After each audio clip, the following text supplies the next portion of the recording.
here with Amy Hastings in Chicago. So going into a big marathon here, obviously, how's your training been going coming in? It's been going really well. It's gone better this last segment. Like I've been progressing for like 9 months now, I feel like, and it was starting from a pretty low place, but things have been slowly getting better and better, and like I've had really consistent training for this whole marathon cycle, so I'm very excited. Talking about your training, I know you've said, like, comparing your training to the past, in Providence you do a lot more like shorter stuff, a lot of speed stuff.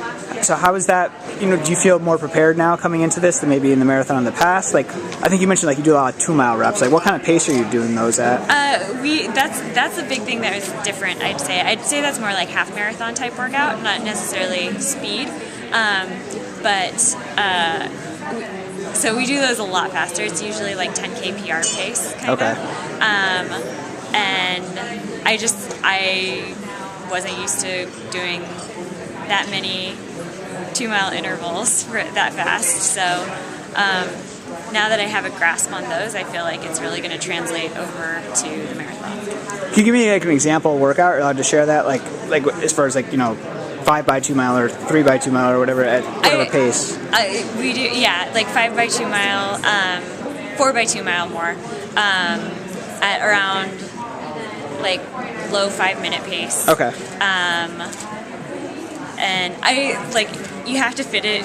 Don't go out doing this because you have to fit it. He's really good about fitting it into the right spot. Mm-hmm. So that's why I don't like to generally give like exact numbers and everything. I understand. But they're really tough workouts. A lot of 2-mile repeats. Now, has it been hard, doing those type of workouts this time since you haven't had Kim Smith or when Molly Huddle's joined you for stuff like that? Are you guys doing similar enough stuff? Because she's doing some longer races like 10K, and you're doing some half marathon type workouts. We try and work out as much as possible together. Sometimes I'm just on my own, and a lot of times on those days, Alistair will jump in with me. Or we'll at the very least try and warm up and cool down with each other, and just having someone there at the beginning and the end really helps out a lot. But having Alistair has been a huge help. Kim Smith's husband jumped in with me for one of my workouts early on, so that's been really great. And in the past, you haven't, since you started a really good first marathon, 2:27:03, and then since then, obviously that's still your PR. You've not been able to improve on that. Is there anything like in the build up this time that says, "Oh, I'm definitely ready to crush that"? Or yeah, I think so. It's just an overall feeling. I'm feeling really good. I'm healthy.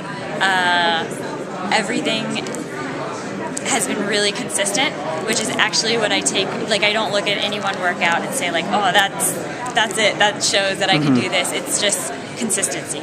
And I've been consistent for the past few months now, and so I think I'm going to be consistent on race day and be able to run faster than I have. What time would you be able to walk away and be, all right, I'm happy with this, I'm satisfied? I'd be really happy with 2:26. Okay. Any PR though, I'd be content with that. Well, if you PR, you're pretty much going to break 2. It's going to go. So. Yeah. I mean, if you PR, you pretty much have to get in the 2:26 range. Yeah. So. Yeah.